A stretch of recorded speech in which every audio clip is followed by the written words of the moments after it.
नमस्कार व्यूअर्स, मैं हूं अमीश देवगन और आप देख रहे हैं इस समय वीकेंड का सबसे भरोसेमंद कार्यक्रम ये देश है हमारा।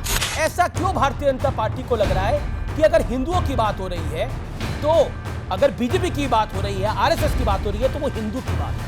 कोई भी आता था घुसकर मारकर चला जाता था। जब इनके हिसाब से हिंदू वाली सरकार थी, अब हिंदुत्व की सरकार है, जाते हैं घुस के मार के चले आते हैं। राहुल गांधी इशारा करके कह रहे थे कि ये जो अपने आप को हिंदू कहते हैं वो बीजेपी और आरएसएस के हिंदुओं के लिए कह रहे थे। ये देश गांधी जी के रास्ते पर चलेगा, ये देश गोडसे के रास्ते पर नहीं चल सकता है। कि राहुल गांधी जब इस देश की संविधान के पिलर पर हमला कर रहे थे तो क्या इस देश का प्रधानमंत्री सदन में चुपचाप कुर्सी पे बैठा रहता? भारतीय जनता पार्टी पिछले 40 साल से लफ्ज हिंदू को जीती नहीं है, नकाब पहनती है और उसके जरिए सत्ता की राजनीति साधती रही है। सूर्य और सूर्य की रोशनी अलग नहीं है, जैसे फल और फल का रस अलग नहीं है, ऐसे ही हिंदू और हिंदुत्व अलग नहीं है, एक ही है। आप देख रहे हैं ये देश है हमारा, अमीश देवगन के साथ। नमस्कार व्यूअर्स, मैं हूं अमीश देवगन और आप देख रहे हैं इस समय वीकेंड का सबसे भरोसेमंद कार्यक्रम ये देश है हमारा। 18वीं लोकसभा का पहला सत्र जैसा बीता है उसे देखकर व्यूअर्स आप अंदाजा लगा सकते हैं कि आने वाले 5 साल कैसे होने वाले हैं। यह देश है हमारा में आज इसी पर हम चर्चा और विमर्श करेंगे। उम्मीद की जा रही थी कि विपक्ष अपनी संख्या में इजाफे के साथ लोकसभा में जन कल्याण के मुद्दों पर बहस में भी इजाफा करेगा और थोड़ा प्रयास भी किया, लेकिन हुआ कुछ अलग। 10 साल बाद विपक्ष को नेता प्रतिपक्ष का पद मिला, राहुल गांधी को इसकी जिम्मेदारी सौंपी गई, लेकिन पहले ही राउंड में उन्होंने एक के बाद एक ऐसे कई दावे करे व्यूअर्स जिससे विपक्ष घिरता नजर आया। और बीजेपी का आरोप है कि राहुल गांधी ने भरी लोकसभा में देश के हिंदुओं को हिंसक बता दिया। खुद प्रधानमंत्री मोदी ने लोकसभा में खड़े होकर इस पर घनघोर आपत्ति जताई।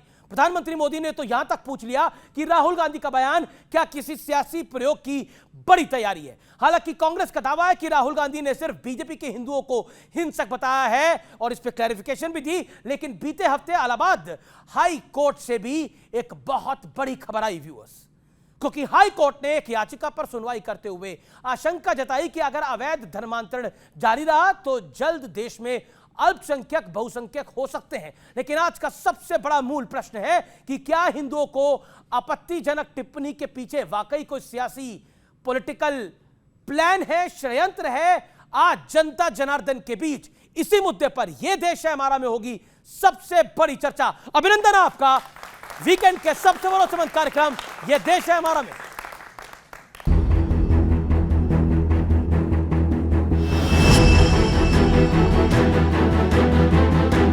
18वीं लोकसभा का पहला संसद सत्र और उम्मीद के मुताबिक जोरदार हंगामा, वार और पलटवार, क्योंकि बीजेपी ने कांग्रेस पर आरोप लगाए हैं कि राहुल गांधी देश के हिंदुओं को बदनाम करने की कोशिश कर रहे हैं।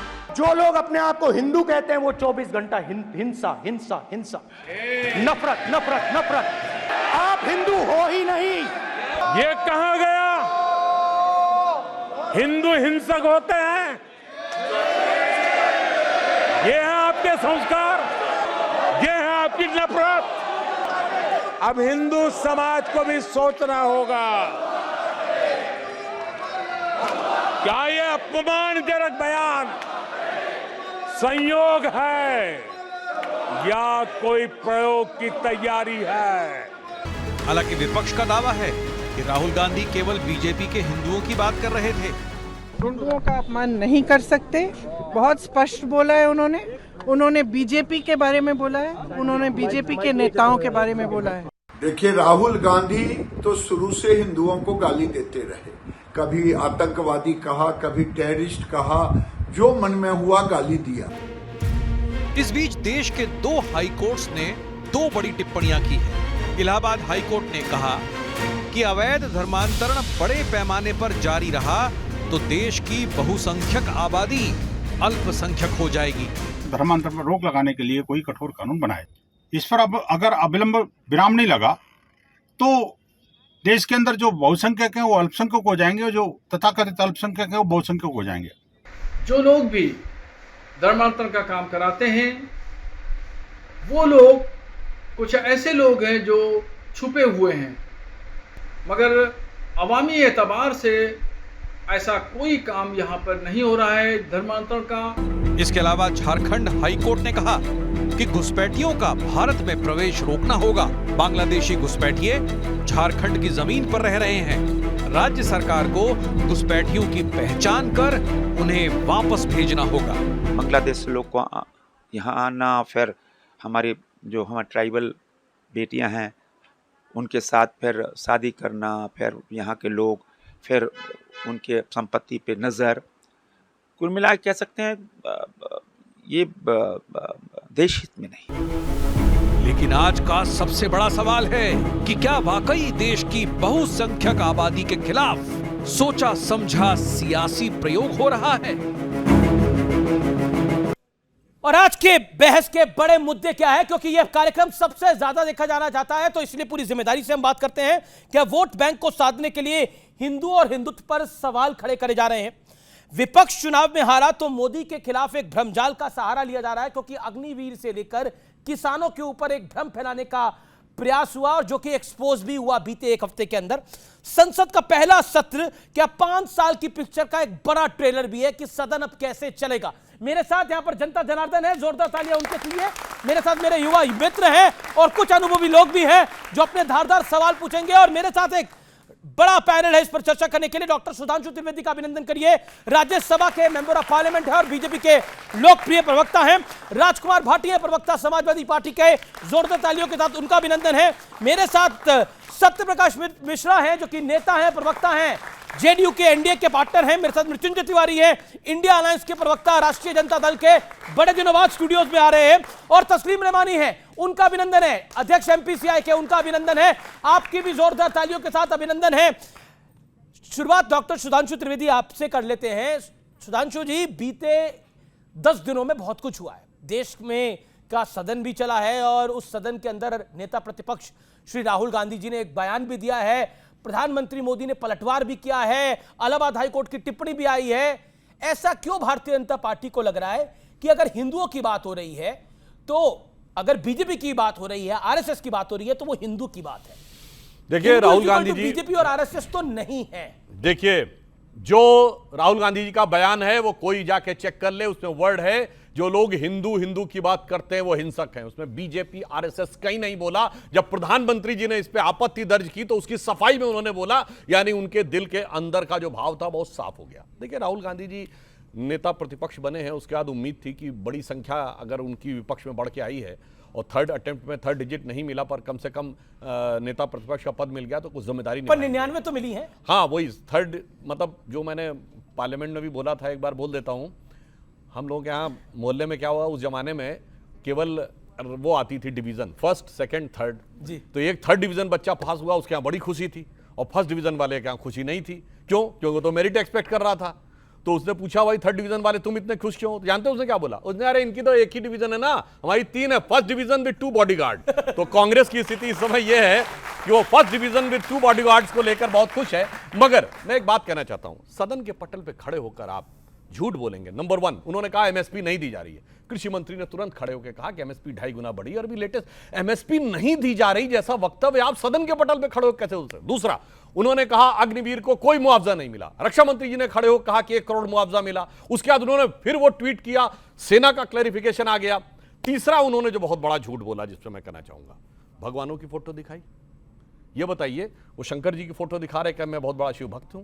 मैं सारे दर्शकों से कहता हूं, जाके चेक करिए, राहुल गांधी जी ने ईश्वर की शपथ ली थी क्या? न, अंग्रेजी में उन्होंने कहा आई सॉलेमनली अफर्म, सत्यनिष्ठा की शपथ ली, ईश्वर की शपथ नहीं ली, और ईश्वर भक्त हो गए। यह आपका स्वतंत्रता है, आप मत लो ईश्वर की शपथ। मगर जब ईश्वर की शपथ नहीं ली, और 2014 में ईश्वर की शपथ ली थी और हिंदी में ली थी, 2024 में सॉलेमनली अफर्म हो गया और सदन के पटल पे आके भगवान की फोटो दिखाने लगे। यह है बदलता किरदार, यह है बदलता किरदार। और इतना ही नहीं, मैं तो यह भी कहना चाहूंगा, उन्होंने बाकी तो छोड़िए, उन्होंने इस्लाम में भय मुद्रा बता दी। भाई, इस्लाम में तो कोई चित्र नहीं होता।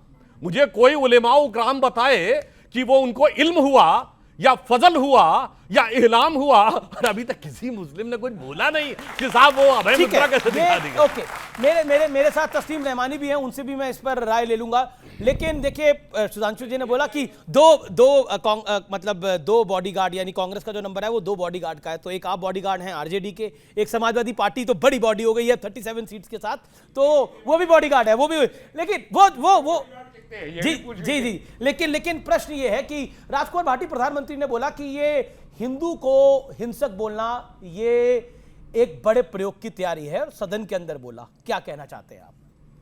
नहीं, पहली बात तो ये कि भारतीय जनता पार्टी और उसके नेता इसमें माहिर हैं कि जो उनकी तरफ तीर छोड़े जाते हैं उनकी दिशा बदलने में माहिर हैं। कोई राजनीतिक व्यक्ति इतना नासमझ नहीं हो सकता कि देश की 80% आबादी को अपमानित करके वो राजनीति करने की सोच है। इतना नासमझ कोई नहीं हो सकता। इस देश में 80% हिंदू हैं, और अन्य समुदाय भी जो हैं वो भी अपने आप को हिंदू समुदाय के साथ जोड़ के देखते हैं, जिसमें हमारे सिख भाई भी हैं, जैन भाई भी हैं, काफ़ी संख्या मुस्लिम समाज की भी है, जो मानते हैं कि हमारे पूर्वज हिंदू थे, उनका भी हिंदू धर्म के साथ भाईचारा है, वो भी उन्हें शत्रु नहीं मानते।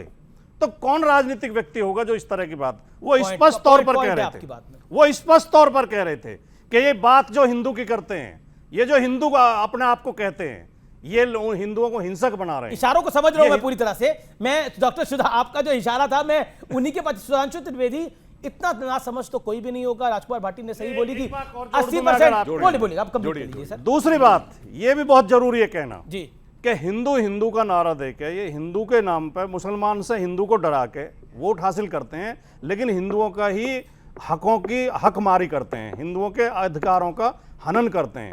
जो बात हम कई साल से कह रहे हैं, उत्तर प्रदेश में आप बार बार टोकते हैं हमें कि बीजेपी की सरकार ओबीसी और दलित समुदायों को नौकरियों में आने से रोक रही है, उनके हक मार रही है। वो भी इनकी मंत्री कह रही है, केंद्रीय मंत्री जो मोदी जी की सरकार में है, अनुप्रिया पटेल पत्र लिख के कह रही है कि यूपी में ओबीसी को भर्ती होने से रोका जा रहा है। उन्होंने प्रश्न खड़ा करा और शासन जवाब देगा। सुधांशु त्रिवेदी, इतना ना समझ तो कोई नहीं होगा। उन्होंने बहुत सही बात, कोई ना समझ नहीं है, वो बहुत समझदार हैं। उनको पता है 20% तो पक्का वाला वोट है, और ये 80% में तो खूब टुकड़े टुकड़े करने हैं। अभी बोले ना, अगड़ा पिछड़ा, दलित सवर्ण, तमिल हिंदी, उत्तर दक्षिण, खूब 20% अपना है, 80 में टुकड़े करना है। ना समझ नहीं है, क्योंकि हिंदू समाज में एक भी जाति ऐसी नहीं जो 20% हो, इसलिए उनको अच्छी तरीके से पता है, इसलिए वो बहुत समझदारी के साथ चल रहे हैं। और इसलिए जो माननीय प्रधानमंत्री जी ने कहा ये प्रयोग है, मैं प्रयोग बता रहा हूं। इनके कर्नाटक के कार्यकारी अध्यक्ष रहे, जो वर्तमान में पीडब्ल्यूडी मिनिस्टर है, सतीश जारकीहोली, उन्होंने शब्द बोला था, हिंदू शब्द गंदा है। इनके यात्रा में, जो भारत जोड़ो यात्रा थी, तमिलनाडु में एक ऐसे पादरी शामिल हुए थे जिनका नाम है जॉर्ज पुनैया, जिन्होंने कहा है कि मैं जूते इसलिए पहनता हूं कि भारत की धरती को पवित्र मानता हूं। इनकी सबसे बड़ी दक्षिण भारत की गठबंधन सहयोगी ने क्या कॉन्फ्रेंस की, इरेडिकेशन ऑफ सनातन धर्म, यानी हिंदू धर्म का समूल नाश। फर्रुखाबाद में इनकी कैंडिडेट ने क्या कहा, वोट जिहाद। और इंटरनेशनल लेवल पे कॉन्फ्रेंस हो चुकी है 2 साल पहले, डिसमेंटलिंग ग्लोबल हिंदुत्व। लेकिन तो ये संयोग नहीं है, ये विधिवत प्रयोग है। सुधांशु त्रिवेदी, एक आपके, मैं उस लोकसभा सांसद का नाम भूल रहा हूं, लेकिन उन्होंने अपनी शपथ के बाद बाकायदा हिंदू राष्ट्र का उद्घोष कर दिया। उन्होंने जय हिंदू राष्ट्र बोला, मतलब जब शपथ के बाद एक नारा लगाते तो उसने जय हिंदू राष्ट्र बोला। तो कुछ विडंबना इनके यहां भी हो सकती है, लेकिन गलती तो सबके यहां हो सकती है। छोटी सी बरेली के सांसद है, मुझे ध्यान में आ गया, बरेली के सांसद सिंह गंगवार थे जी, बरेली के सांसद, बरेली के सांसद छत्रपाल सिंह गंगवार थे। मगर मैं तो यहां ये कहना चाहूंगा, हिंदू शब्द यहां का है, राष्ट्र शब्द यहां का मत, जय फिलिस्तीन। भाई बाहर के देश पे जय फिलिस्तीन, और मैं जय फिलिस्तीन भी ऐसे नहीं बोला, सुनिए, ओवैसी ने हवा में नहीं बोला। कांग्रेस पार्टी ने सीडब्ल्यूसी में इजराइल हमास की लड़ाई में फिलिस्तीन के पक्ष में प्रस्ताव पारित किया। ठीक है, आपने यू मेड योर पॉइंट जी। नहीं, दूसरी बात सुनिए, जी, जी। सोनिया गांधी ने आर्टिकल्स लिखे फिलिस्तीन के पक्ष में, इजराइल हमास के संदर्भ में। प्रियंका गांधी का ट्वीट है, अगर अंतरराष्ट्रीय विचारों पे है तो क्या चीन ताइवान के ऊपर कोई आर्टिकल आपने देखा है, कोई सीडब्ल्यूसी का प्रस्ताव देखा है? कभी कुवैत और ये बड़ा विषय हो जाएगा और इंटरनेशनल विषय हो जाएगा। मैं कहता हूं कि हम विषय पर आ जाते। नहीं, जी, मुझे पता है आप अंतरराष्ट्रीय मामलों के जानकार हो, आप इस पे बोलना चाहोगे। लेकिन मृत्युंजय तिवारी, ये क्या हो रहा है, ये क्यों हो रहा है और किस लिए हो रहा है? आप भी हिंदू हैं, हिंसक तो कहीं से नहीं है भैया। देखिए अमीश जी, बीजेपी का कहीं पर निगाह है, कहीं पर निशाना, और आपकी? हमारा तो सीधा निशाना है कि देश को संवारना है। देश को सजाना है, देश को बनाना है। ये हिंदू हिंदू हिंदू भगवान राम का नाम जपते रहे, अयोध्या का हमने मंदिर बना दिया, हो गया क्या? देखिए, सब चीज का एक सीमा है, उस सीमा को पार करने के बाद फिर धैर्य जो है लोगों का जवाब दिया। सीमा हैदर भी सीमा पार करके यही नहीं, देखिए कोई भी सीमा हिंदू इसलिए हिंसक हो ही नहीं सकता, ना कोई हिंदुस्तान का व्यक्ति बोल सकता है। अरे तो महाराज ये राहुल जी को समझाइए। हम तो कह रहे दुनिया में कहा जाता है सारे जहां से अच्छा हिंदुस्तान हमारा, ये हिंदुओं के बल पर कहा जाता है। अब सुधांशु जी कह रहे थे इनके विद्वता पर कोई सवाल नहीं है, लेकिन विचारधारा पर सवाल खड़े हम करेंगे। सवाल यह है कि आप राहुल गांधी जी क्या कह रहे हैं कि अहिंसा से देश चलेगा, यह देश गांधी जी के रास्ते पर चलेगा, यह देश गोडसे के रास्ते पर नहीं चल सकता है। अगर ये कहा जा रहा है कि तो सही था, उन्होंने बोला हिंदू का मतलब अहिंसा हिंसा हिंसा, यही उन्होंने बोला। देखिए राहुल हिंदू का मतलब हिंसा हिंसा हिंसा। हम दावे के साथ कह सकते हैं श्री राहुल गांधी जी ने बीजेपी आरएसएस को लेकर कहा, उनकी नीतियों को लेकर कहा। ये लेकिन अब एनडीए के पार्टनर के बाद आप लोगों ने ऐसे ही कह दिया। चिराग पासवान ने बयान दे दिया कि गलत बयान है, दूसरी तरफ से शिवसेना ने बयान दे दिया, जेडीयू के कई सांसदों ने बोला कि राहुल गांधी ऐसा कैसे बोल सकते हैं, हम सदन में थे जब ये सब कुछ हुआ। वो कह रहे हमारा तो टारगेट बीजेपी और आरएसएस था, हमारा टारगेट हिंदू था ही नहीं। आप गलत मतलब निकाल रहे हैं, जानबूझ के निकाल रहे हैं, एजेंडा आपका है, प्रोपेगेंडा आपका है। आप एक बात बताइए अमीश देवगन जी कि राहुल गांधी के कितने बयानों का किस तरह से हम लोग इंटरप्रेशन करें, या जो वो बोलते हैं उतना भर माने? क्या माने उनके बारे में? विपक्ष का नेता यदि कह दे किसी एक खास कम्युनिटी को कि वो जो अपने आप को हिंदू कहता है वो नफरत नफरत नफरत हिंसा हिंसा, क्या राहुल गांधी ने वो कहानी नहीं पढ़ी उस ऋषि मुनि की कि एक ऋषि मुनि एक बिच्छू को बचा रहे थे, बिच्छू डंक मार रहा था लेकिन ऋषि बार बार बचाते? तो हिंदी का स्वभाव तो इतना निर्मल और सरल है, क्या राहुल गांधी पूरे जीवन इस देश में इतनी बात नहीं समझ पाए? एक विपक्ष का नेता बहुत टारगेट से ये बात बोल के चला गया है और बाद में जब वो फंस गया है तो उसकी इंटरप्रिटेशन दे रहा है। बहुत अच्छा कहा मृत्युंजय तिवारी जी ने कि हिंदू हिंसक नहीं होता, और भारत अगर एक हिंसक देश होता, आदिकाल से ये हिंदू सभ्यता इस देश में है, सनातन संस्कृति इस देश में है, और यहीं से अहिंसा शब्द दुनिया में निकला, चाहे वो बौद्ध दर्शन से हो, चाहे महावीर दर्शन से हो, चाहे भगवत गीता से हो। तो हिंदू सार्वभौमिक रूप में बहुत अहिंसक है और दुनिया को प्यार करने वाला है, और सभी धर्मों को, विवेकानंद जी ने कहा कि जो भी दुनिया के देश के धर्म सताए हमारे देश में आए, सबको हमने गले लगाया और सब हमारी संस्कृति में रच बस गए। तो जो टारगेट सुधांशु जी कह रहे हैं कि उनका कोई टारगेट है, अगर वो ऐसी बात करके कुछ हासिल करना चाहते तो वो हासिल नहीं होगा, क्योंकि आज तक दूसरे धर्म के किसी लोगों ने भी हिंदू पर हिंसक होने का आरोप नहीं लगाया। ठीक है, ये बहुत बड़ी बात। मैं तस्लीम नमानी आपके पास जाता हूं। आप कैसे जो राहुल गांधी का भाषण है उसको आप कैसे इंटरप्रेट करते हैं, जिसमें उन्होंने बहुत सारे धर्मों का जिक्र करा, लेकिन हिंदू को लेकर जो बात बोली वो उस पर देश के प्रधानमंत्री को सदन में खड़ा होना पड़ा, और ऐसे कम ही मौके आए हैं कि प्रधानमंत्री ने खड़े होकर टोका है बीच में। देखिए, मैं राहुल गांधी जी के संपर्क में भी नहीं हूं और उसकी मुझे ज़रूरत भी नहीं है, इसलिए मुझे उनको डिफेंड करने की कोई ज़रूरत नहीं है। दूसरी बात यह कि इस देश में 140 करोड़ लोग बेवकूफ़ नहीं हैं, और इस इलेक्शन के नतीजे ने यह बता दिया कि अब जनता कितनी समझदार है। मसला ये है कि इस देश में हिंदू का नकाब पहन के भारतीय जनता पार्टी पिछले 40 साल से लफ्ज़ हिंदू को जीती नहीं है, नकाब पहनती है और उसके जरिए सत्ता की राजनीति साधती रही है। 40 साल से सबने देखा है, उसके लिए खौफ पपा किया पूरे के पूरे हिंदू समाज में। अरे त्रेता काल से हिंदू यहाँ पर और उससे भी पहले से हिंदू रहा, कभी हिंदू को कोई खतरा ना पहले कभी था, ना आज है, ना कल होगा। ना राहुल गांधी ये बेवकूफ़ी करेंगे, ना जनता करेगी। जनता ने भी उसको रिएक्ट नहीं किया, जितने लोगों ने रिएक्ट किया बीजेपी के लोगों ने रिएक्ट किया, चाहे दिल्ली में क्या हो या गुजरात में क्या हो, सब बीजेपी के लोग थे। अब प्रधानमंत्री जी अगर 4 मरतबा या 1 मरतबा खड़े होकर रिएक्ट कर रहे हैं तो खौफ कितना है ये समझना चाहिए। लोगों के हाथ से मुट्ठी से सत्ता निकली चली जा रही है। 240 ये 2 बैसाखियां जिस दिन गिर जाएगी सत्ता खत्म हो जाएगी, ये खौफ उनके मन में सभा चुका है, इसलिए उन्होंने लास्ट टाइम कांग्रेस की 240 कब थी? सुनिए, मैं 240 जब भी मुझे वोट गिन के बताइए। 100 करोड़ से ज्यादा हिंदू इस मुल्क में वोटर है और 65 करोड़ लोगों ने वोट किया है। बीजेपी को कितना वोट मिला है? 23 करोड़ वोट, और वो 23 करोड़ वोट भी पूरा का पूरा हिंदू नहीं है, उसमें सिख भी शामिल है, ईसाई भी शामिल है, मुस्लिम भी शामिल है। हार्डली कहने का क्या प्रयास कर रहे हैं? आप कहने का क्या प्रयास 65 करोड़ लोग आप अर्थमेटिक में उलझा रहे हैं। आप कहने का क्या प्रयास कर रहे हैं कि मैं कहने का प्रयास ये कर रहा हूं कि 150 साल से हिंदुत्व के नाम पर, सनातन धर्म नहीं, डिबेट की जरूरत है आज इस देश को कि सनातन धर्म और हिंदुत्व में फर्क क्या है।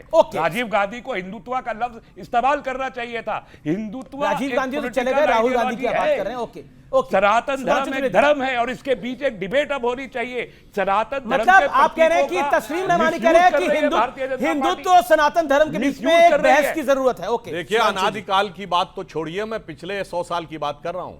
जब नेताजी सुभाष चंद्र बोस कलकत्ता से गए थे तो काबुल में जाके रहे थे ना, मेहरोत्रा जी की दुकान में। अब कोई काबुल में मेहरोत्रा जी बचे? बोलिए, फिर 100 साल पहले की बात। और सुनिए, शब्द बताइए कब से सुनिए, मैं आपको बताता हूं 1950। अगर आप 100 साल की बात कर रहे हैं, मैं भी उसी की बात कर रहा हूं। गर्व मानने और बड़े पढ़े लिखे आदमी हैं, विद्वान आदमी हैं। मैं आपसे पूछा हूं हिंदुत्व शब्द इस देश में कब से यूज किया जा रहा है? जवाब फिर मैं ऑडियंस को बता रहा हूं। आगम में लिखा है, हिमालय समारंभ यावत इंदु सरोवरम तद्देव निर्मितम देशम हिंदुस्तान। जवाब नहीं दे रहे। हिंदुस्तानम शब्द लिखा हुआ है वहां पुराण में और आप कह रहे नहीं है। दूसरा मैं आपसे कह रहा हूं, फिर क्या आपने महापुराण पढ़ा है क्या? 150 अब आप लगातार बोल रहे हैं। महापुराण पढ़ा है? हिंदुत्व का शब्द, हिंदुत्व, मैं हिंदू की बात तो नहीं आप कर रहा अपने टाइम पे कोट करिए ना। मैं ये कह रहा हूं कि आप डिफेंड कर रहे हैं इनको। अब चलिए, ये 150 साल पहले कह रहे हैं। सुनिए, अपने टाइम पे बोलना पड़ेगा। 400 साल पहले छत्रपति शिवाजी के समय में छत्रपति शिवाजी के लिए लिखा गया है, राखी हिंदुवानी हिंदुवान का तिलक राखो, स्मृति पुराण राखो, वेद धुनि सुनी में, और शाही के सपूत शिवराज शमशीर तेरी दिल्ली दल दाब के दीवार राखे धुनी में। हिंदुवानी क्या है भाई? हिंदुवानी हिंदुत्व नहीं है। अब हिंदुत्व अब मैं बता रहा हूं, सुनिए, बात कर रहा हूं। एक सेकंड, रिस्पेक्ट अदर पैनलिस्ट। वो आपके बीच में नहीं बोले, आप 3-3.5 मिनट बोले, वो आपके बीच में नहीं बोले। अब देखिए, ऑडियंस में हाथ खड़ा करके जाना चाहता हूं। आप लोग एक एक करके सुनना चाहते हैं तो हाथ खड़ा करिए। देखिए, ऑडियंस भी जाती है एक एक करके, सारे पैनलिस्ट को मौका मिलना चाहिए। अल-बरूनी ने बताया है कि 300 सालों तक, अरब आक्रमण के बाद महमूद गजनी तक, काबुल में जिनका राज था उस डायनेस्टी का नाम था हिंदू शाही डायनेस्टी, जिसके जयपाल और धर्मपाल थे। अब कह रहे हैं हिंदू शब्द इनको अभी 100-150 साल पहले नजर आ रहा है। हिंदू कुछ कहां से नजर आया? ये डेविएट कर रहे हैं। अरे भाई, डेविएट क्या कर रहे हैं? हिंदुवानी और हिंदुत्व में क्या अंतर है? बताइए, वो आपको बताना पड़ेगा। अच्छा, अब आपको बताता हूं, अब बता रहा हूं। जिसको आज आप हिंदुत्व कहते हैं वो भी मैं बता दे रहा हूं। शिवाजी पे किताब लिखी। अब सुनिए, इनको कह रहे हैं आज के हिंदुत्व में और उस जमाने का हिंदुत्व में इनको डेफिनेशन है।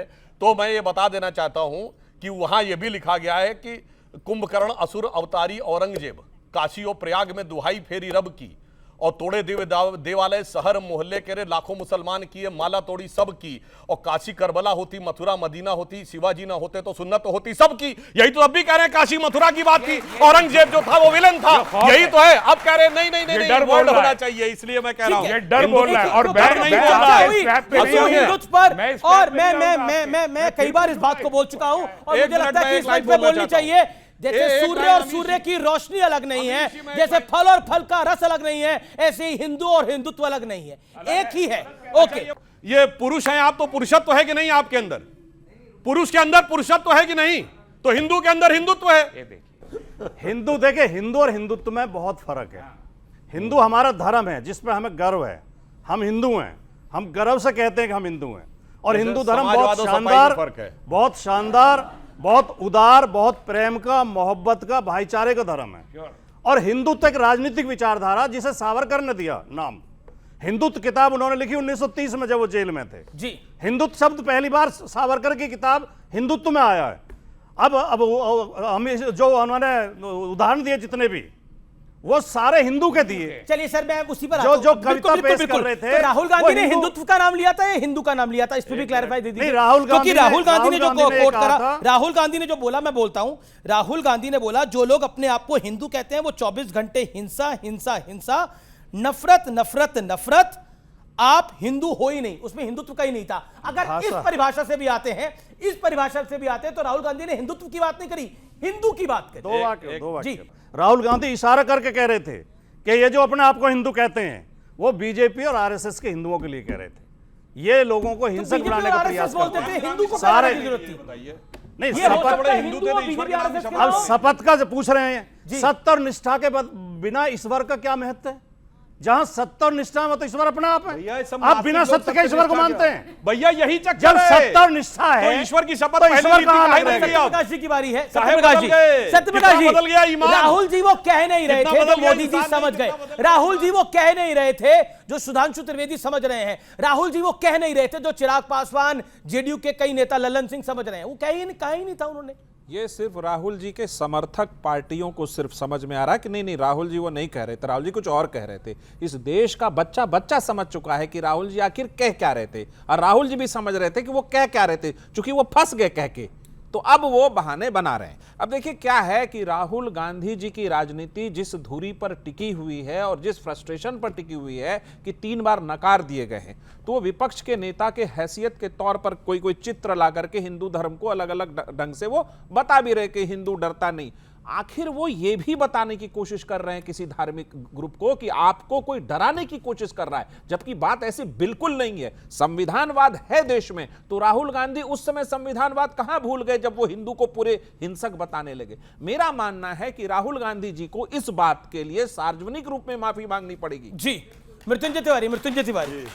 देखिए, बड़ा अफसोस होता है, सत्ता में तो ये आ गए हैं, लेकिन जब राहुल गांधी जी ने अपने विपक्ष के नेता के रूप में पहली बार भाषण उन्होंने किया, तो उन्होंने हर एक उस मुद्दे को उठाया जिससे जनता का सरोकार था, चाहे वो नीट प्रश्न पत्र परीक्षा का लीक का मामला हो, मणिपुर का मामला हो, किसानों का मामला हो, लेकिन ये सारे मामले भूल गए। और विषय क्या बना? वो कह रहे हैं बीजेपी को जो लोग करते हैं सांकेतिक रूप से, तो ये कह रहे हिंदू सर, अरे ये मुद्दा आपने, चलिए आपने बोला हिंदू और हिंदुत्व पर उनको मिस इंटरप्रेट कर दिया भारतीय जनता पार्टी ने, एनडीए ने, जेडीयू ने, चिराग पासवान की पार्टी ने, इन सबने, शिवसेना ने गलत इंटरप्रेट करा। राहुल जी अग्निवीर पर क्या बोले? मैं इस देश की दर्शकों को बताना चाहता हूं, उन्होंने बोला अग्निवीर यूज एंड थ्रो मजदूर है। मतलब मैं कहता हूं कि अग्निवीर योजनाओं में खामियां होंगी जिनको दुरुस्त करा जा सकता है, इसमें कोई बात नहीं है, लेकिन यह कहना अग्निवीर के अंदर जो काम कर रहे हैं वो देश को समर्पित है, वो यूज एंड थ्रो मजदूर है, क्यों कहना? ये क्यों कहना था? उन्होंने ये कहा कि जब 4 वर्षों के लिए सांसद भी चुने जाते हैं तो वो 5 वर्षों के लिए चुने जाते हैं जी, लेकिन जब 4 वर्षों के लिए ही उनकी नौकरी की गारंटी है, तो उस पर राहुल गांधी जी ने कहा। लेकिन जब प्रधानमंत्री मोदी बोले, और ये राजकुमार भाटी और मृत्युंजय तिवारी आपको दोनों को जॉइंट इसका जवाब देना चाहिए, जब प्रधानमंत्री बोले, राहुल जी ने मुद्दे उठाए और उनको सत्ता पक्ष ने शांति से सुना, जबकि सत्ता पक्ष की संख्या 300 के आसपास थी। नहीं, शांति से सुना, नहीं, बिल्कुल शांति से सुना गया, बिल्कुल शांति से सुना गया। अच्छा, लेकिन प्रधानमंत्री जब बोले पूरा टाइम हंगामा रहा और राज्यसभा में तो वॉकआउट हो गया। जब राहुल गांधी, तो प्रधानमंत्री ने मणिपुर पे बोला, नीट पे बोला, अग्निवीर पर बोला, महंगाई पर बोला, इकोनॉमिक्स पे बोला, और किस पे बोलेंगे वो? राहुल गांधी जी की जीत उसी समय हो गई, जनता का दिल उन्होंने जीत लिया जब राहुल गांधी जी के भाषण में आदरणीय प्रधानमंत्री जी खड़े हो गए और राजनाथ सिंह जी खड़े हो गए, शिवराज सिंह जी, यही राहुल गांधी जी की जीत है, आदरणीय अमित शाह जी खड़े हो गए। इसका मतलब है सीधे तीर निशाने पर लगा। आपके 3-4 बड़े नेता जो हैं वो तमाम लोग खड़े हो गए, शिवराज सिंह चौहान, अमित शाह, राजनाथ सिंह, प्रधानमंत्री नरेंद्र मोदी। अच्छा, सत्यप्रकाश भी कह रहे हैं, बिल्कुल आप मिस कर रहे हैं। नहीं, मैं राहुल गांधी जैसे ही खड़े हुए, बीजेपी के सांसदों ने मोदी मोदी मोदी नारे लगाने शुरू कर दिए, शोर मचाना शुरू कर दिया। तो शुरुआत तो इन्होंने की। ओके। ये गर्व का विषय है कि राहुल गांधी जब इस देश की संविधान के पिलर पर हमला कर रहे थे, इस देश की संविधान की मूल भावना पर हमला कर रहे थे, इस देश की संस्कृति पर हमला कर रहे थे, तो क्या इस देश का प्रधानमंत्री सदन में चुपचाप कुर्सी पे बैठा रहता? क्या इस देश का गृह मंत्री चुपचाप कुर्सी पे बैठा रहता? वो खड़े होकर के उसको चुनौती दिए कि आपने गलत बात करी है, और गलत को गलत कहना सत्ता पक्ष की जिम्मेदारी है। ठीक है, ओके। ये तो ऐसा दिल जीतने की बात कही कि मैच में कोई बॉलर ने गलत बॉल फेंक दी, अंपायर ने टोका, नो बॉल है, कहा देखो अंपायर को बोलना पड़ गया इसलिए मैं मैच जीत गया। उस ढंग की आप बात करने का प्रयास कर रहे हैं। अभी हमारे भाटी जी ने कहा कि हम मुद्दे की बात नहीं करते। जनाब, मैं याद दिलाना चाहता हूं, आप लोगों को हिंदू शब्द से इतनी नफरत है कि हम लोगों के बचपन के जमाने में याद करिए, जब भारत की ग्रोथ रेट 2% होती थी तो उसे हिंदू ग्रोथ रेट कहा गया। उसका क्या हिंदू से लेने देना था? पूरी दुनिया में भारत का मजाक उड़ाया गया। ये जो लोग कहते हैं कि इनको हिंदू शब्द समझ में आता है, हिंदुत्व नहीं समझ में आता है, पूरे दौर में जब इनकी सरकारें रही 1.5%, 1.8%, 2% रेट ऑफ ग्रोथ, मैं पूछना चाहता हूं, जब आप लोगों की सरकार थी, जिसको आप कहते हैं हिंदू, मैं मानता हूं, कितना था फॉरेन एक्सचेंज रिजर्व? 1 बिलियन के नीचे 1991 में सोना गिरवी रखा गया था। और जब हिंदुत्व वालों की सरकार आई, अटल जी की सरकार 5.5-6%, 100 बिलियन पहुंचा 2004 में। मोदी जी की सरकार में 500 बिलियन पहुंचा फॉरेन एक्सचेंज रिजर्व, आज 650 बिलियन फॉरेन एक्सचेंज रिजर्व। आज ग्रोथ रेट कितनी? 8.2%, तब थी 2%, तब महंगाई 26%, 12%, 16%, 17%, आज महंगाई 5% से कम, 4.75%। और तब कोई भी आता था घुसकर मारकर चला जाता था, जब इनके हिसाब से हिंदू वाली सरकार थी। अब हिंदुत्व की सरकार है, जाते हैं घुस के मार के चले आते हैं। इसलिए हम बिल्कुल कहना चाहते हैं कि हम हिंदुत्व की सरकार की। और दूसरी बात मैं पूछना चाहता हूं, उन्होंने कहा नीट पे, मणिपुर पे, डिजिटल डाटा का जमाना है, जाके देख लीजिए विपक्ष के कितने लोगों ने कितना प्रतिशत बोला है नीट और मणिपुर। फोटो नीट और मणिपुर के लेके आए कि भगवानों के लेके आए? इसका मतलब आप तैयारी से आए थे कि आपको यह विषय उठाना है। इससे राहुल गांधी पूरी तरीके से एक्सपोज हो गए। और जिस ढंग की भाषा का प्रयोग किया, उनके लिए तो मैं ये कहना चाहूंगा कि लहजे में बदजुबानी और चेहरे पे नकाब लिए फिरते हैं, और जिनके खुद के बही खाते बेहिसाब बिगड़े हैं, वही हमसे सारा हिसाब लिए फिरते हैं। ठीक है, राजकुमार भाटी, एक सेकंड मैं आपने आ रहा हूं। राजकुमार भाटी, हमने ये भी देखा सदन के अंदर अखिलेश जी भी बैठे थे। अखिलेश जी ने उतना हंगामा नहीं किया, अखिलेश जी ने हंगामा नहीं किया, लेकिन राहुल गांधी उकसा रहे थे और कह रहे थे अपने सांसदों को वेल में आइए। लोकसभा में वो तस्वीर जारी हुई अगले दिन। क्या आपको लगता नहीं है ये सब कुछ अवॉइडेबल था? अखिलेश जी नहीं आए, क्या अखिलेश जी गलती कर रहे थे, राहुल जी सही कर रहे थे? नहीं आए तो वो इसलिए नहीं थे कि उस दिन अखिलेश यादव जी का जन्मदिन था, वो उसमें व्यस्त थे। लखनऊ में बहुत बड़ा आयोजन था, नहीं इसलिए वो लोकसभा में नहीं आए। जिस दिन राहुल गांधी का भाषण हो रहा था, अखिलेश जी सदन में नहीं थे। जो अखिलेश जी लखनऊ थे, हंगामे वाले दिन के लिए कह रहे हैं। मतलब इन्होंने माना कि वेल में जाना एक खराब चीज थी, जो उस दिन उन्होंने करना उचित नहीं समझा अपने जन्मदिन वाले दिन। लेकिन सुधांशु जी ने जितनी बढ़िया तस्वीर मोदी जी के शासन की खींची है, मैं तो आश्चर्यचकित हूं। अब आम का सीजन है, आम पक जाते हैं जब ज्यादा, तो आम टपक जाता है। बाग में इतने आम नहीं टपक रहे जितने इनके पुल टपक रहे हैं पूरे देश में। 10-12 पुल गिर चुके हैं इनके जमाने। जो राम मंदिर इनका सबसे बड़ा प्रोजेक्ट है, उसके गर्भगृह टपक रहा है, वहां पानी भर गया, सड़कें धंस रही हैं जगह जगह, रामपथ धंस गया, एयरपोर्ट टपक रहे हैं। मोदी जी का विकास तो चिंगाड़ चिंगाड़ के बोल रहा है कि इसमें भ्रष्टाचार हुआ है।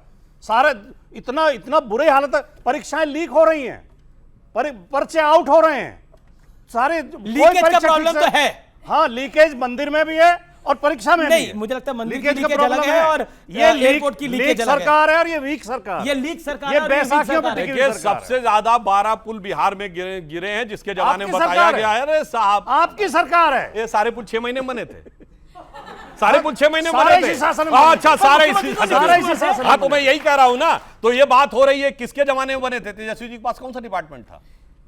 अरे भैया, जमीन, पुल, जायदाद सब गुमराह करने वाली महाराज। एक सेकंड, ये डबल इंजन की सरकार, एक अपराध की और एक भ्रष्टाचार की। ठीक है, ये 20 साल से सरकार में है। देखिए, उन्होंने कहा है कि ये लीक और ये गिरने वाली सरकार है, वीक और लीक नहीं, ये सबसे सटीक सरकार है।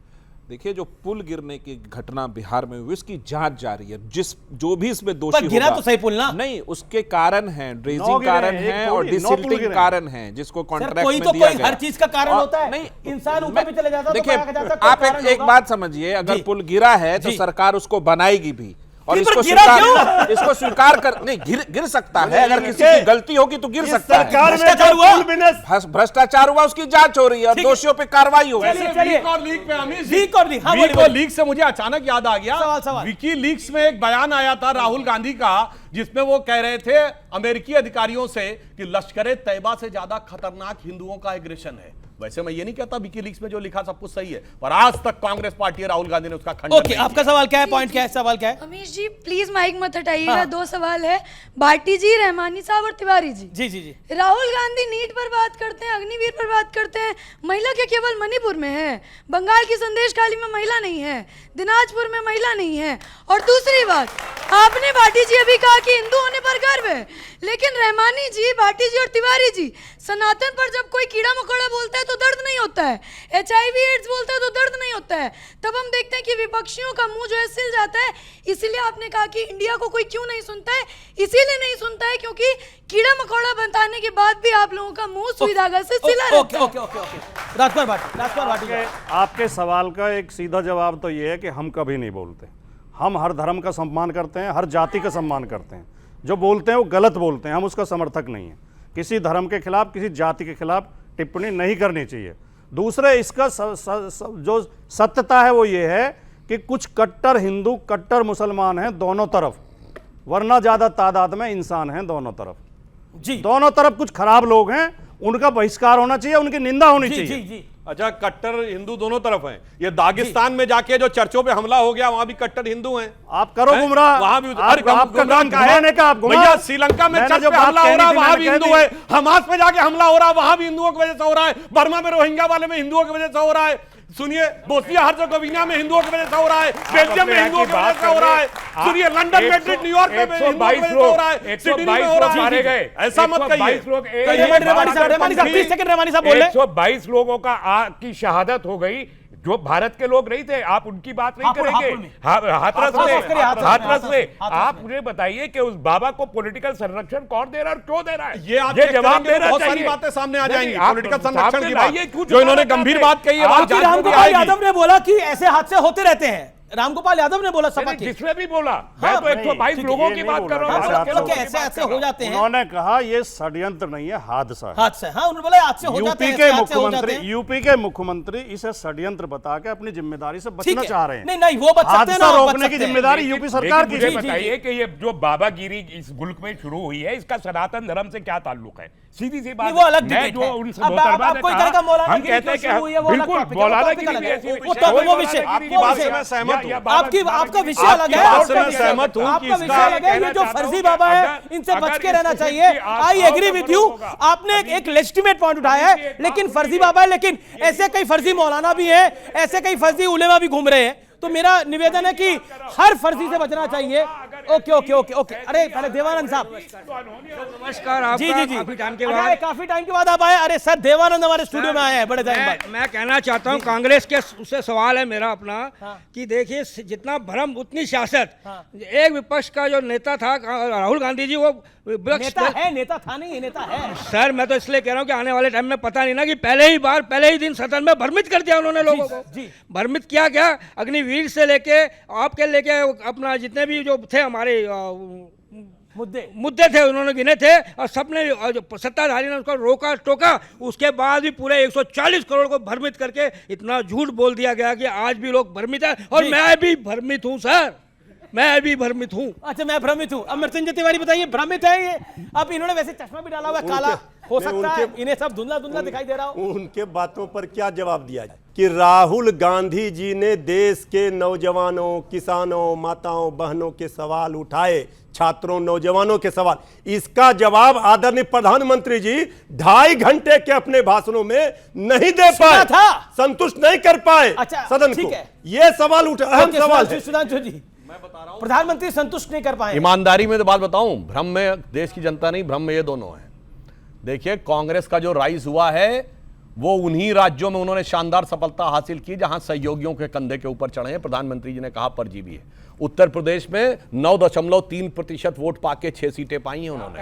अब सर, आप अपने टर्न पे बोले, आप अपने टर्न पे बोले, मैं बता रहा हूं। राजस्थान में मैं आपसे जिम्मेदारी कह रहा हूं, जिन राज्यों में भाजपा और कांग्रेस का सीधा मुकाबला था, एक में भी कांग्रेस भाजपा से ज्यादा सीटें नहीं जीत पाई है। मगर जहां सबसे ज्यादा सीटें जीती हैं, केरल में मुस्लिम लीग के दम पे, महाराष्ट्र में महाविकास अघाड़ी के दम पे। और एक फैक्ट आपको बताऊं, आपको पता है कि इस चुनाव में सबसे बड़े अंतर से कौन जीता है? कौन सी लोकसभा जीती गई है? किसी को पता है? पता है, बताइए कौन सी? धुबरी। हाँ, धुबरी। कितने से? 10,25,000 से कांग्रेस के रकीबुल हसन जीते हैं। और असम में ये वो इलाका जिसके लिए मिनी बांग्लादेश कहा जाता है, जिसमें सबसे ज्यादा डेमोग्राफिक चेंज आया है। और बदरुद्दीन अजमल चुनाव हार गए। AIUDF की कीमत पे आगे बढ़े, तेलंगाना राष्ट्र समिति की कीमत पे तेलंगाना में आगे बढ़े, JDS की कीमत पर ये आगे बढ़े। कर्नाटक में अब सोच लीजिए आरजेडी और सपा का क्या होने कितना वाला डराएंगे है। भाई, ये कितना सपा डराएंगे? और ये एक साथ जो आए थे, लेकिन इसी डेमोग्राफिक चेंज की बात झारखंड हाईकोर्ट ने करी, इसी की तरफ इसीलिए इशारा, आप इसी पर समझिए, स्टेटमेंट 10.5 इलाहाबाद हाईकोर्ट का आया। 10 साल से सत्ता में कर क्या रहे? क्या करें? अरे भाई हम तो सीए ला रहे हैं, तो सीए लाने के बाद आप पालन कर रहे हैं, एनआरसी के लिए आप हल्ला मचाते चले जा रहे हैं। सीए का घुसपैठियों से क्या ताल्लुक है? आप लेकिन ये डेमोग्राफिक चेंज की बात तो करी ना, ये डेमोग्राफिक चेंज की बात तो करी हाईकोर्ट। अगर ऐसा हो रहा है, मुझे नहीं मालूम हाईकोर्ट के पास क्या इंफॉर्मेशन है, हाईकोर्ट बताएगा। आपको नहीं लग रहा ऐसा हो रहा है? नहीं, बिल्कुल मुझे नहीं लग रहा। और अगर ऐसा हो रहा है तो 10 साल में ये क्या कर रहे हैं? 10 साल में सिर्फ टेलीविजन पे डिबेट करते रहे। 10 साल से आपके कह रहे सरकार आपकी है, वो कह रहे हम क्या करेंगे इसके अंदर। हमारी सरकार आने के बाद घुसपैठ रुक गई है। उस जमाने में, अब एक मिनट सर पूरा सुनिए सर, आईएमडीटी एक्ट को क्वैश करते समय 2006 में सुप्रीम कोर्ट ऑफ इंडिया ने जो कहा था उसकी प्रोसीडिंग कोई जाके पढ़ ले।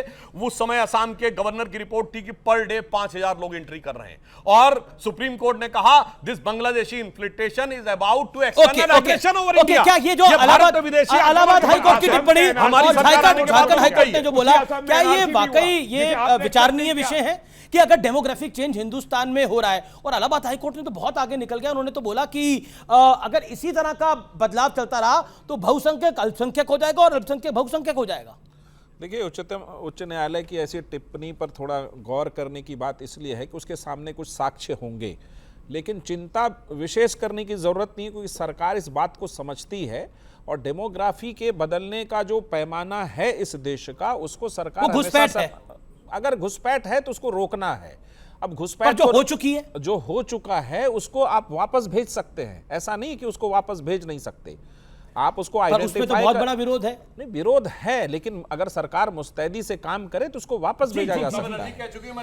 ओके, मैं राय लेता हूं। आप एक एक लाइन में अपनी सारी राय, पहले आप, फिर मैं आपसे लेता हूं। बोलिए, आपका पॉइंट क्या है? मेरा पॉइंट ये है कि इन्होंने बोला कि 10 सालों में बीजेपी ने क्या किया है। जी ठीक है, इनकी सरकार जो कांग्रेस की 70 सालों में रही है, 70 साल में बता दें क्या किया। एक सेकंड, क्या पॉइंट है? मैं ये कहना चाहता हूँ, राहुल गांधी जी सदन में आकर के उन्होंने जीसस की फोटो दिखाते हुए कहा कि जीसस ने एक बात कही थी, अगर कोई एक गाल पे चाटा मारे तो दूसरा गाल आगे कर दो। लेकिन हमें किताबों में पढ़ाया गया और ये कहा जाता है कि महात्मा गांधी जी ने अहिंसा परमो धर्म का कहते हुए ये कहा था कि कोई एक गाल आगे पे चाटा मारे तो दूसरा गाल आगे कर दो। तो राहुल गांधी जी सदन के अंदर झूठ बोल रहे थे या महात्मा गांधी जी झूठे थे? आप ओके, हाँ, क्या सर, मेरा पहले तो राहुल गांधी जी ऐसा बयान दिया, उस पर एक शायरी है कि एक डाल पर उल्लू बैठा एक डाल पर तोता, ब्राह्मण बन के घूम रहा है फिरोज खान का पोता।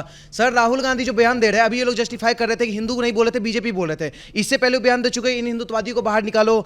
जवाब ओके। देखिए, पहली चीज तो ये है कि सनातन धर्म इस देश का सबसे ज्यादा सम्मानित धर्म है, इसमें कोई दो राय हो ही नहीं सकती। जो कोई उसको गलत कहने की कोई कोशिश करता है उसकी भरपूर निंदा की जानी चाहिए, की गई है, की जाएगी, इसमें कोई दो राय नहीं। जो भी धर्म है, धर्म हमेशा जो है एक सम्मानित चीज होती है, उसका सम्मान हरेक को बिल्कुल बराबर से करना चाहिए। दूसरी बात, अभी सुधांशु जी ने जो बातें की, जो प्रोग्रेस के बारे में मोदी जी की इतनी लंबी चौड़ी प्रोग्रेस बता रहे थे, इन्होंने खुद हिंदू और हिंदुत्व को अलग कर दिया। इन्होंने कहा वो हिंदुओं की सरकार थी जो देश में जो खराब चीजें सब कर रही थी, वो हिंदुओं की है, अब हिंदुत्व की है। आपके अनुसार जो लोग कहते थे हिंदू की सरकार, उन्हें हिंदू नहीं समझ में आता। दूसरे, हिंदुत्व का इतिहास इस देश में 150 साल से पुराना नहीं है।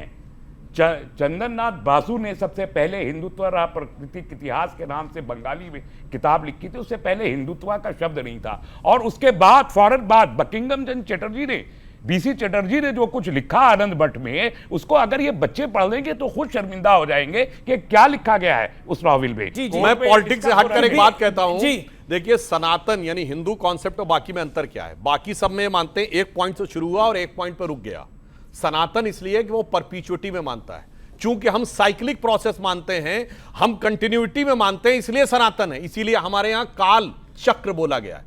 इसीलिए अब आइंस्टीन की थ्योरी ऑफ रिलेटिविटी में भी time is a cycle, it is not वो। इसीलिए आप देखिए परपीचुअल creation of destruction of universe की थ्योरी आ गई है, अब पैरेलल यूनिवर्स की थ्योरी आ गई है, यानी अनेकानेक ब्रह्मांड अनादिकाल से बनते रहते, बिगड़ते रहते, ये सनातन है। और ये हमारे यहां छोटे छोटे इस रूप में आया भजन में। बताइए, आपने भय प्रकट कृपाला दीन दयाला सुना होगा, उसमें लाइन क्या है? ब्रह्मांड निकाया निर्मित माया रोम रोम प्रतिवेद कहें, यानी इनके रोम रोम से अगणित ब्रह्मांड बनते हैं। सो मम उर्वासी जग उपहासी सुनत धीर मत थुर न रहे, तो वो मेरे गर्भ में आकर प्रवेश उपदेश कर गए। कौशल्या जी कह रही किसको समझ में आ रही, इसीलिए हमारे कहा गया जासु अंश उपजय गुण खानी अगणित उमा रमा ब्रह्माणी अगणित ब्रह्मा विष्णु महेश। तो Sanatan is a very wide concept and it is in perpetuity, it is in continuity.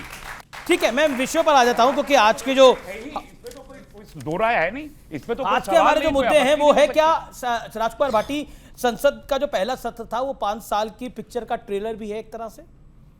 हाँ, कह सकते हैं, क्योंकि 10 साल मोदी जी बिना विपक्ष के नेता के प्रधानमंत्री रहे, सामने कोई नहीं था। 10 साल बाद अब जब चुनाव हुए, भारतीय जनता पार्टी की 63 सीटें कम हो गई, 303 से 240 पे आ गए, उन्हें 2 बैसाखियों पे सरकार चलानी पड़ रही है और उनके सामने एक सशक्त विपक्ष खड़ा है। पहले क्या था, कोई नेता विपक्ष नहीं था, अब सब बराबर थे विपक्ष के नेता। अब तो दोनों में से एक नेता विपक्ष हो गया। अब 2 लड़कों में से एक लड़का तो बड़का हो गया है और अब एक लड़का छुटका हो गया है। अब बड़का लड़का इतना फड़क फड़क के बोल रहा है कि सोचना पड़ेगा। लड़के की बात ही नहीं करे तेजस्वी यादव। अरे वो तो बेचारे हैं ही नहीं ना यहाँ पे संसद में। पर सुनिए, अपने अखिलेश जी तो वहां से विधानसभा में रहते तो कम से कम नेता प्रतिपक्ष रहते, तो वहां वो बड़का रहते। पर ये जो यहां पे आ गए, यहां तो राहुल गांधी निर्विवाद रूप से इनसे बड़े नेता हो गए, तो अब तो इनको राहुल गांधी के प्रशस्ति गान के अलावा और कुछ करना नहीं है। तो मैं तो कह रहा हूं विपक्ष का जो समीकरण देखिए। और एक और आपको बात बता दूं, ये 232 में 60 सीटें तो एक दूसरे के खिलाफ लड़के जीते हैं, जिसमें 13 पंजाब की, 20 पर जीते तो बीजेपी के खिलाफ है। नहीं, बीजेपी के खिलाफ कहां, कम्युनिस्ट पार्टी और कांग्रेस एक दूसरे के खिलाफ लड़के 19 सीटें केरल में जीती, वहां बीजेपी कहां थी। अंग्रेजों से, और सुनिए, पंजाब में 13 सीटें आम आदमी पार्टी कांग्रेस एक दूसरे के खिलाफ। भारतीय जनता पार्टी और आरएसएस के लोगों ने अंग्रेजों से ट्यूशन लेके एक बात बहुत अच्छी तरह सीखी कि डिवाइड एंड रूल, भाई उसी वो इनका रहता है। अब ये अखिलेश यादव राहुल गांधी के बीच में भी 2 फाड़ कर रहे हैं। ये जातियों के नाम पे, पार्टियों के नाम पे, धर्म के नाम पे, भाषा के नाम पे, क्षेत्रवाद के नाम पे डिवाइड करते रहते हैं। ममता बनर्जी ने क्यों बोला कि नेता प्रतिपक्ष जब स्पीकर और डिप्टी स्पीकर का मामला है, उन्होंने बोला हमसे तो पूछा ही नहीं गया किसी से। ममता बनर्जी की पार्टी की ऑफिशियल लाइन थी सर, ये बीजेपी ने तो नहीं बोला। और बार-बार एक प्रश्न आता है कि बैसाखी की सरकार है, बैसाखी की सरकार है, बैसाखी की सरकार है, नजर आप पे चली जाती है, आप पर और टीडीपी पर। हम चुनाव पूर्व के गठबंधन है, तो फिर बैसाखी की सरकार कैसे हुई? 292 सीट जनता ने जनादेश दिया उस गठबंधन को, संविधान सम्मत उस गठबंधन के पास जनादेश है, उसने सरकार बनाया। और ये जो कह रहे हैं ना कि देखिए रहमानी जी आपको उम्मीद भरी निगाहों से देख रहे हैं कि कभी आ जाए उधर। हमने अभी राष्ट्रीय कार्यकारिणी जदयू ने पारित कर दिया प्रस्ताव कि अब जीवन भर एनडीए में ही बने रहेंगे जब तक ये पार्टी है। दूसरा एक सवाल है कि ये भाटी जी कह रहे थे कि 5 साल ऐसा चलेगा कि जो राहुल गांधी हरकत कर रहे हैं संसद में, तो चुनाव में झूठ बोल करके तो आप निकल सकते हैं, 99 पे निपटा देगी जनता। संसद में झूठ बोलकर नहीं निकलेंगे। 5-6 झूठ बोला है और सारे झूठ को मीडिया ने भी बेनकाब किया और देश की जनता भी। रहमानी साहब आप क्यों उम्मीद भरी नजरों से देख रहे हैं उनको? मैं इनको उम्मीद भरी नजरों से इसलिए देख रहा हूं कि 2025 के बाद ये जीवन भर की बात जीवन भर रहेगी या नहीं रहेगी, अभी ये भी नहीं कह पाएंगे, मैं भी नहीं कह पाऊंगा, वो तो कह रहे हैं। लेकिन एक बात का 5 साल जीवन होता है। इस देश के लोगों से हमको बड़ी खुशी है कि सरकार एनडीए की बनी है और इंडिया की नहीं बनी। और उसका कारण यह है कि अगर इंडिया की सरकार बन गई होती तो 1 साल से ज्यादा चल नहीं सकती थी। सुधांशु जी जिस तरफ इशारा कर रहे हैं ये बड़का चुटका में, उससे साफ जाहिर हो रहा है 1 साल चल नहीं सकती। कमाल है। और पॉलिटिकल ऐसे कौन करता है? पॉलिटिकल और इकोनॉमिक दोनों सतह पर हमारा डिस्टेबलाइजेशन होता, जो उन लोगों को सूट करता जिनका नाम लेते हुए सुधांशु जी डरते हैं। लेकिन देश हित में एनडीए बना है। अच्छी बात यह है मजबूत और अहंकारी सरकार नहीं बनी, कमजोर और मजबूर सरकार बनी है। जनता के बारे में सोचना पड़ेगा, अपोजिशन के लीडर ठीक है, ये आपने बोला। चलिए ये पहला नतीजा है जिसमें जनता भी खुश है, विपक्ष भी खुश है और पक्ष भी खुश है। ऐसी खुशी कम देखने को मिलती है। लेकिन प्रधानमंत्री ने एक इंटरेस्टिंग बात बोली राजकुमार भाटी कि नंबर 543 में से 99 आए हैं, 100 में से 99 नहीं आए हैं। तो लेकिन खुशी ऐसी चल रही है कि 100 में से 99 नंबर आ गए हैं। लेकिन आप एक बात तो देखो कि 2 आदमी लगातार प्रयास कर रहे हैं। एक आदमी करोड़पति था, वो 50 लाख पे आ गया। एक आदमी 1 लाख का आदमी था, वो 25 लाख पे आ गया। तो एक की तरक्की हुई है, एक नीचे आया। 50 लाख पर आया है ना 1 लाख वाला 25 लाख पे आया है। एक आगे बढ़ा है, मतलब एक नीचे आया है। ये तो आप देखेंगे। चलिए ठीक है। जो 50 साल तक लगातार स्पष्ट बहुमत पाते रहे। पिताजी के जमाने में 404 सीटें थी, 44 पे आ गए, तो कौन करोड़पति उस पे आया? मुझे विश्वास है कि राहुल गांधी जी, एक लाइन बोल दूं, सुनिए अमीश जी, एक लाइन, मुझे विश्वास है राहुल गांधी जी अपने कुल की परंपरा निभाएंगे। मुलायम सिंह जी ने कांग्रेस का वोट बैंक 1989-90 में यूपी में छीन लिया था कांग्रेस से। अब मुलायम सिंह जी के बेटे से, राजीव गांधी जी के बेटे, वो वोट बैंक छीन के दिखाएंगे। ठीक है, ओके, आप आखिरी लाइन कुछ मधुर सा बोलिएगा। मैं तो ये मधुर सा ये बोल रहा हूँ और सुधांशु जी को सुना रहा हूँ, ये बड़े अच्छे कवि हैं वो, कि उनका बांग्लादेश वहाँ है, उनका पाकिस्तान वहाँ है, कोई मुझे ये बता दे मेरा हिंदुस्तान कहाँ है। जी, चलिए, ये आपने अपनी बात को बोली, आपका हिंदुस्तान यही है जहां जहां था और वहीं रहेगा। ओके, सुधांशु भाई, आखिरी 10 सेकंड, समय मेरा इजाजत नहीं दे रहा जी। नजर शेयर करना चाहता हूं गालिब का कि कितने शीरी हैं तेरे लब के रकीब, गालियां खा के बेमजा ना हुआ। ओके 240 की शिकस्त को भी फतह की जश्न के तौर पे बना। ठीक है भाई, वाह, आखिरी शब्द शिकस्त किसकी थी?